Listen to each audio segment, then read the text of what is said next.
Hi there, welcome to everyone. You're watching the Stuff Game right here on ET Now, and I'm being a minute. I'm Avan Dabas, and it promises to be a very exciting 1 hour. We have the Stuff Game with our 3 experts live, and we hope you're following your favorite experts and keeping a tab on where their portfolios stand at this point in time. But first off, let's run you through how the game works. We give our experts a notional amount of 5 lakh rupees. They use this money to deploy it in 4 stocks in total, 2 compulsory churns required every single day, and only 1 stock can be taken from the F&O space. If any stop losses are triggered or any targets achieved, they have to change those stocks and replace them with 2 new stocks. By the end of the session, which is on Friday at 3:30, is when we announce who makes the most money on an absolute basis. We have with us, so let's bring on board our experts. We've got Ashwini Gujral, who is joining in, Mr. VVL Shastri, as well as Rajat Bose, who are playing the game with us this entire week. But let's first run you through what their portfolios looked like yesterday. Oh yes, it was a very interesting mix in terms of individual portfolios, and you saw the winner at 3:30 at the end of day 2. This is day 3, but before we get you the new picks, let's run you through yesterday's picks. This is how Mr. VVL Shastri's portfolio as of day 2 looked like. He went long on an Idea Cellular, was bullish on a Titan Industries and a Bharti Airtel, so it was more of a bent in the telecom side. ONGC is what he went short on. Coming then to the second day portfolio of Ashwini Gujral, he was the winner at the end of day 2. A huge margin is what he's leading by. Patel Engineering, Delta Corp, BGR Energy and Ashok Leyland Futures. So taking a short position all of his 4 stocks. Coming down to Rajat Bose and seeing what his portfolio looked like, he was also bullish on an HUL. Along with that, a Coal India. You had Kirloskar Brothers and BPCL's June futures, which got stopped out in early morning trade. But today, day 3, we've got still 2 more sessions to play the game with our 3 experts. Let's see how the new portfolio looks like and which direction their portfolio can take. So firstly, let's start off with you, Mr. Shastri. On day 3, your new portfolio. Yeah, in fact, I have reshuffled 3 stocks, that is Titan Industries and Idea Cellular and ONGC with 3 new stocks basically. One is Grasim, second one is TCS, third one is Advanta. So with this shuffling, I felt that the downside can be prevented to an extent, particularly in these turbulent markets. Okay, so continuing with that bullish stance on 3 of his new stocks, TCS, Grasim and Advanta. Bharti Airtel continues from yesterday. Ashwini, it's been a stellar rise in terms of the kind of gains that you've been seeing on your portfolio, and today is absolutely no exception. Apart from running us through your stocks, just talk a little bit about the strategy that you're adopting. Well, it's very simple. If the trend is down, you need to sell in the market. And I've noticed, people have, a bit of kind of aversion to selling. All retail traders, etc., they need to develop a feel for selling into the market as well. Not only does it make more money, but at times like this, from a trading perspective, selling is more beneficial than buying. The stocks for the day are sell short DCB, UBL, Anantraj Industries and IOB.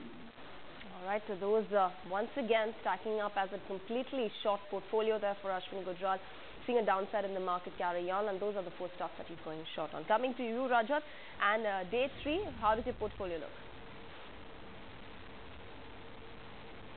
I've chosen Glenmark from the pharmaceutical space. It's a long position, and then I've chosen Punj Lloyd Futures, and then 2 stocks from the large cap section, that is Hindalco and IDFC.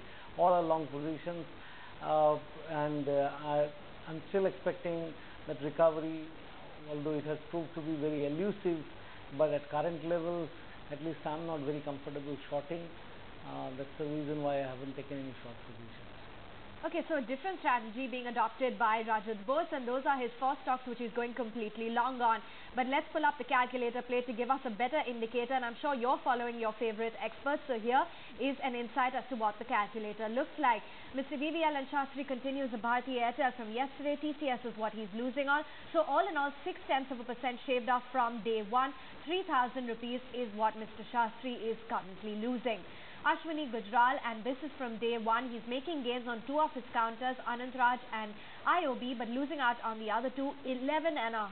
That's a strong gain of close to 58,000 rupees for Ashwini Gujral, marching straight ahead. And finally, on to Rajat Bose, seeing a sea of green on all of his stocks today, so that's certainly working in his favor.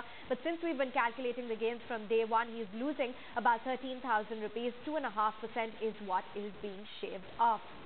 But of course, the tide can always turn and there can always be a different move in their portfolios at any point in time. But let's talk individual stocks then. And Mr. Shastri, your bend towards the telecom space does continue, and it's quite strange. You know, a lot of people weren't touching these telecom stocks with a barge pole, and now all of that positive news is fueling the sector. What's the call on the telecom pack as a whole, and then particularly Bharti Airtel? Telecom pack as a whole, I'm quite bullish at this point of time, because one side you have the worries of rising interest rates, the other side you have the global financial crisis turmoil. So given the global cues, given the local cues on the part of rising inflation, rising interest rates, one needs to be sensitive while taking long calls. Basically, that is where the sectors which are not getting any kind of impact on the part of these news flows, accepting the company specific news flows. This is where I felt that telecom sector is poised to do well, and initially I picked up Idea. It did well for first one day, and then again yesterday Bharti slightly did well. But I think going forward with the kind of customer addition that they have done in the month of May, both the companies, Bharti Airtel and Idea in the telecom pack, are poised to do well. So there I felt that I should stay with the biggie than the second run company like Idea, though it's a good company, but that's the reason I kept Bharti in my portfolio and reshuffled the Idea Cellular. All right, Bharti Airtel going along with that one, carrying forward the position from the previous day. Maintaining those target levels there. Bharti Airtel in today's session, however, lower by about 1.5%. Coming to you, Ashwini, and the first stock in your portfolio is the DCB, and you've got a sell call on this one. You know, we were talking about, even yesterday you spoke about how Bank Nifty has pretty much stayed where it is, even in a downfall over the recent times. But do you believe that it is likely to do so? And considering you've given a sell call on DCB, what is the outlook here? Is it more of a downside that you're expecting? See, DCB, you would remember, had those big 15-16% up moves when it was rising.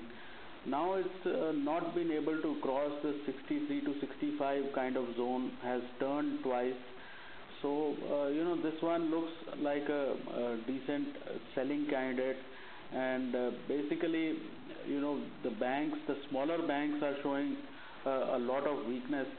And at times like this, as you've seen, the weaknesses come crashing out of the cupboard.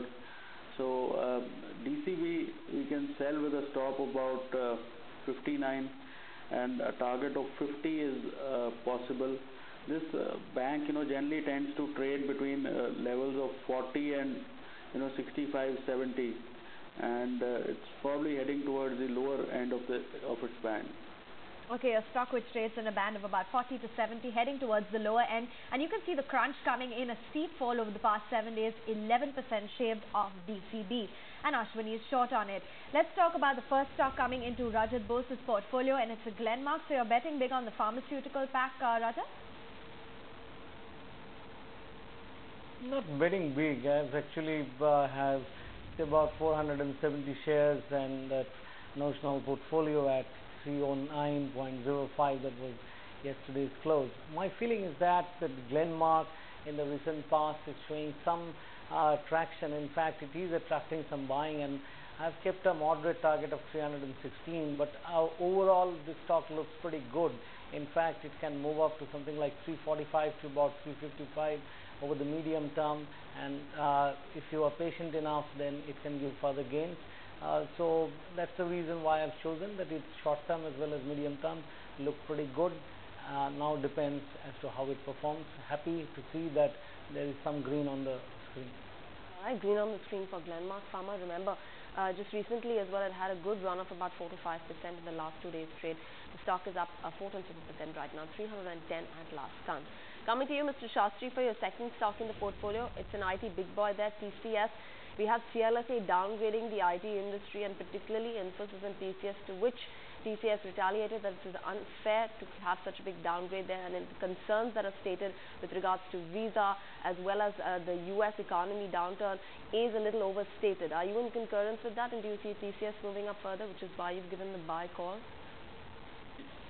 Yeah, I too differ with CLSA report because if you look at on the part of US economy, though there is not much growth, but the economy is stabilizing for the past 2 quarters, and now with the soft policy towards the interest rate regime there to grow the economy, the Fed, whatever the decision it's taking, it's going to augur well for the economy. And apart from that, the Greece resolution that they have passed is a welcome gesture from the US side, which in turn can make the markets feel good basically. So given those factors, I feel the negative factors with which the worldwide investors are worrying are quite well addressed by the US government, and I feel that going forward these worries may not form any kind of parameters for anybody downgrading the demand potential of Indian IT companies. That's where, as TCS very clearly mentioned, that they don't find any demand decline. I too concur with them, and I feel that the stock has potential in this quarter. TCS is poised to show good growth rates, so I'm quite bullish on that. All right, UK Sinha, Chairman of SEBI, is talking at the Mutual Fund Summit. Let's go. They have talked about accountability of the distributor, common account statement, and they have used a very interesting phrase, lab testing of regulatory changes. I welcome all these suggestions. Instead of responding to individual issues concerning the mutual fund industry, my approach today would be to give you some glimpse of the thinking within SEBI on the larger picture of capital market access in this country, capital market regulation in the country, and there will be pointers there for the asset management industry as well. If you look at the SEBI Act, I will start with something very basic. It gives 3 mandates to SEBI, because SEBI obviously is criticized very regularly by a variety of people, either well-intentioned or serving a particular interest, that SEBI, what is SEBI doing and what is the sense of direction SEBI is going into. So my attempt here would be to provide some direction about the way in which we are proceeding. The mandate under the SEBI Act is threefold, and this is there in the statement of objects and regions of the SEBI Act and also in the Act itself, to protect the interest of the investors. All right, SEBI Chairman UK Sinha talking at the CII Mutual Fund Summit and talking about capital market regulation. We'll keep dipping into that as and when required. But for now, we're still continuing with the stock game right here on ET Now. And Ashwini Gujral, we're coming to you next, and your next stock is UBL. UBL did very well when it was moving higher. It has low liquidity, so it tends to fall a lot more in falling markets. And basically, this could have some issue of share pledging, etc. I'm not sure. I haven't checked up, but it's possible. So we sell this with a stop of about 525, and a target of 450 is likely. Generally, all of these, the entire group stocks move together, and high beta plays, weak market, sometimes it does reward. All right, that's the word coming in on United Breweries. 450 is the target, placing a stop at 525 in today's session, high by just about 0.5%. Pull up the stock of a Punj Lloyd. That's the next pick which is coming in Rajat's portfolio. It's the Punj Lloyd June futures. Rajat, when the markets were down, this counter also did see a bit of a downward bias, but are you seeing that there can be a bit of an uptick in the future? see the kind of downswing that other stocks have experienced in the recent past, if you have noticed that Punj Lloyd was one of those stocks that actually showed much better relative strength and survived the carnage on Monday and Tuesday much better than other stocks. So my point of view is that this stock has been a pariah stock, maybe for right reasons, at least in the last few months. But there are signs technically to suggest that this stock is on a recovery trail, and I'm not just suggesting that this is a short-term play for, and it's just as I have included in the game as a candidate, but it is also a very good investment bet because all the negatives are factored in, and there are signals or there are technical signals to suggest that over the next 6 to 12 months you can see a price of something like 100 to about 120 on Punj Lloyd. However, unbelievable that may seem at this juncture, but I have seen over my 2 decades of market experience that such stocks actually give you good returns. A case in point was when I chose Bharti last year around say 280, and today the price itself speaks for it. All right, that's Rajat Bose, who is betting on a Punj Lloyd. A strong upside target can be seen in the long term at a level of about 100 to 120. Today is no exception, seeing a stellar gain of just about 0.7%. Let's pull up the calculator plates once more to see where our experts are standing. You do have Ashwini Gujral, who is taking the lead, but take a look at BVL and Shastri's portfolio as well. Remember, he's retained one stock from yesterday, which is a Bharti Airtel, losing out 1.5% on that. But what he's making gains on are Grasim as well as Advanta. So all in all, losing just about 1% on his entire portfolio. You do have the gains being a bit magnified there, close to 4,500 being lost. Ashwini Gujral is only seeing a marginal loss on United Breweries. Otherwise, its gains across the board, 11.6%, 58,000 rupees is what he is currently making. And finally, on to Rajat Bose, who is seeing green across the screen. But since it's a calculation from day one, you have a bit of pain coming in. About 3% shaved off, close to about 14,000 rupees is what he's losing. We'll take a quick break on that note, but on the other side, we'll talk with our 3 experts about the rest of the stocks that they have chosen.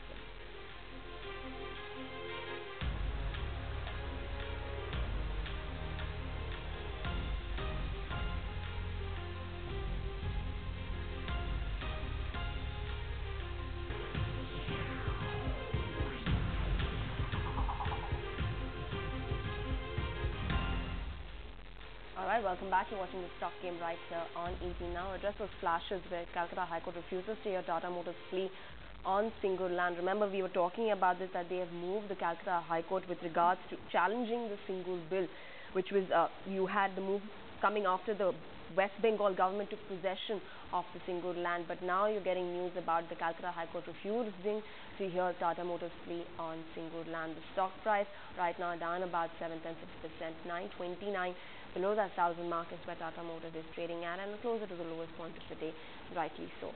Coming back to the stock game then, and this is the third stock in each of our experts' portfolio. We'll start off with you, Mr. Shastri. You've got a counter from the cement pack. Grasim is the one that you've picked out. Considering, cement in any which ways has been facing the brunt. Recently, you heard news about the SFI, which is a Serious Fraud Investigation Office. Ultratech, ACC, Ambuja, they've come under the scanner for cartelization over the last 10 years. Grasim also has not been doing a whole lot, at least in the recent past. Why have you selected this one? See, I think in contradiction to the general opinion, I feel that if you take a look seriously at the numbers of the company has been doing substantially well, irrespective of the general talk on the part of the cement sector degrowing, particularly in the last 2 quarters. But if you see specifically the numbers of Grasim has shown a bottom line of 395 crores vis-a-vis a bottom line of 282 crores for the previous quarter, and a net margin of 27% definitely makes one feel attractive. And also the company is diversifying further again with the investments on the international side, with the acquisition of the German company, that is Domsjo Fabricare, is also a good figure. And given the kind of diversification it is doing, given the kind of earnings it is still having, I feel that this makes the stock a momentum-based stock. That is the reason even in the past few days, though market is falling, this is the only stock which is finding some gains, and even the open interests are quite strong in this counter. That's the reason I have taken this stock in the portfolio. All right, so that negative news not deterring Mr. Shastri. He's still got a bullish stance on the counter, placing a target of 2100 on Grasim, which is higher by 1.5%. Let's talk about the third stock, which comes in Ashwini Gujral's portfolio. And Ashwini, you've gone short on Anand Raj Industries. And if you look at the pair comparison in today's session, it's the one which has cracked down the most. So do you see the fall being exaggerated much more from these levels? See, basically, these are the kind of stocks. This may not be particularly true for this one, but broadly, real estate, it's known for high debt, pledged shares, and in this kind of a market situation, the next fall will come because of these reasons. So Anand Raj has fallen from about 75, but I think it could still, once we get below the previous intermediate low, which is around 60 bucks, it could fall much further. So we are shorting this with a stop about 67 for a target of about 52. All right, could see a further crackdown coming into these counters. Heavy debt concerns on most of these real estate boys. You've got Anand Raj, which is also low about 2.5%, and Ashwini had gone short on that counter. On to Rajat, and you've got a metal counter there. Rajat, Hindalco is the stock that's in focus for you. But considering the recent dismal performance that we've been seeing from the entire metals pack, and so to speak, even Hindalco, what's the rationale for going long on this one? You see a technical bounce back here? You see, even a stock that has fallen considerably, and even a stock that has shown some dismal performance, the point is that stock market being stock market, it's a forward discounting mechanism, and it has discounted those dismal performances, and 165 to about 170 is a key support zone for Hindalco. So even if we were to believe that going forward, because of China, because of other things, that metals performance would be bad and Hindalco would go down, but from here we are playing a short-term game where Hindalco can actually move up. In the short range, it can move up to something like 180, 185 before falling once again maybe. But at a price level close to 165 and the kind of formation that I see on the daily chart, definitely it gives me some reason to actually go long, at least for the short term, and hence the choice. All right, so Hindalco going long in the short term on this counter. 178 is the target that Rajat has on this one, with a stop at about 167. Let's pull up the stock of an Advanta India. It's the last stock which is coming in as a buy call in Mr. Shastri's portfolio. Mr. Shastri, on the technical side, it has underperformed the Sensex as well. It's been on a bit of a downward drift, but what's your rationale for placing a buy call on the stock? So in fact, this quarter is going to be turnaround quarter for the company, because till the last quarter company was in losses, because it's a seasonal business particularly, and the season just began. So the quarter ending June will be quite good and a turnaround quarter for this company. And moreover, the recent alliances that the company did with DuPont for sorghum seeds and further the research oriented seeds that it has introduced, these are all going to improve the sales of the company. So given the agri seasonal trend, definitely I feel this stock will find some good upside. Beyond that, we have been finding good amount of bulk deals in this stock that makes the momentum interesting in this counter. So given that, I have chosen it as a replacement today. All right, a replacement then in the form of an Advanta, going long with target of 300, up by 0.7%. Coming back to Ashwini then, and his last and final stock in the portfolio is again in the banking arena. So he's taken a really pessimistic opinion on the banking end. And you've got IOB, which you're going short again. The IOB is a typical case. For some strange reason, it was outperforming on the upside. While the other PSU banks are falling, this was going up. But now it started, coming down. It couldn't get past 156, 160 kind of zone. And now it's trying to, get below its previous intermediate lows, which are about 138, 140. Once it does that, there could be further downside on IOB. So we can sell this with a stop of about 145 and a target of about 130. People should be careful of stocks which have not fallen, because finally they will also fall.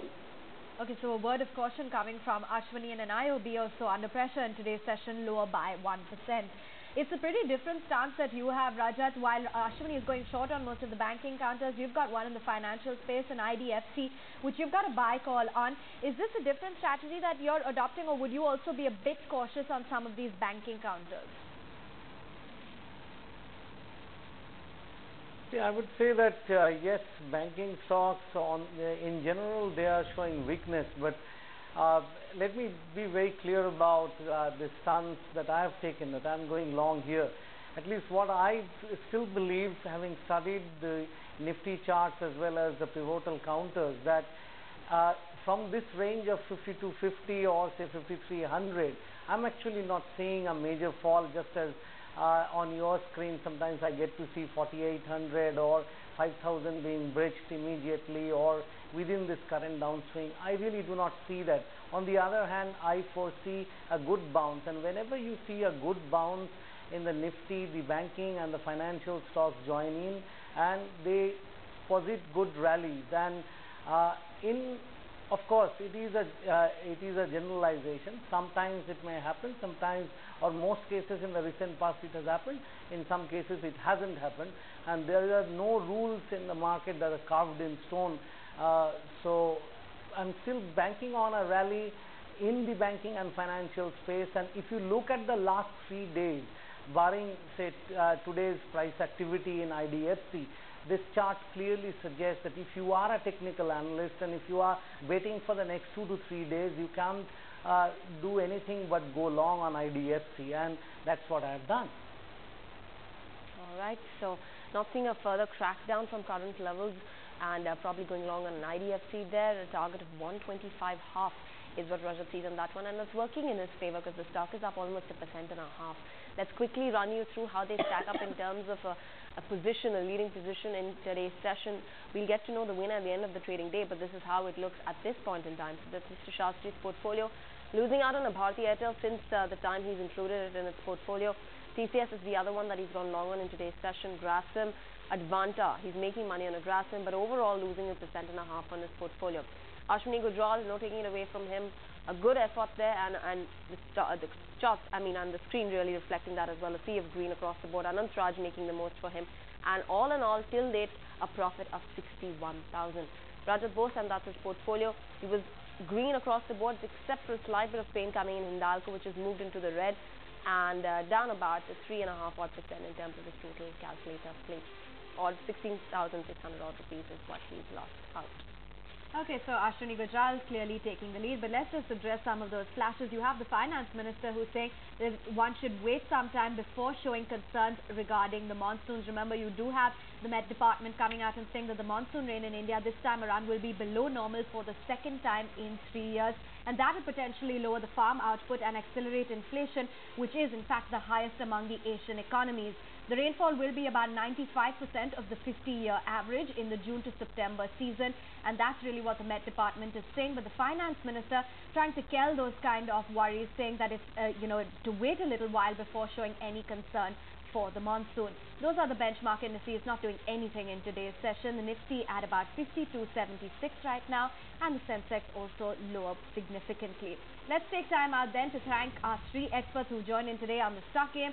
Mr. BVL Shastri, Ashwini Gujral, Rajat Bose. As always, it's a pleasure to have you with us, and we'll see you tomorrow same time at 11 o'clock to talk about your new picks for day 4. But for now, we'll be slipping into a quick break, take on board a portfolio of Mr. Feroz Ahmed with Rajat Bose when we're back.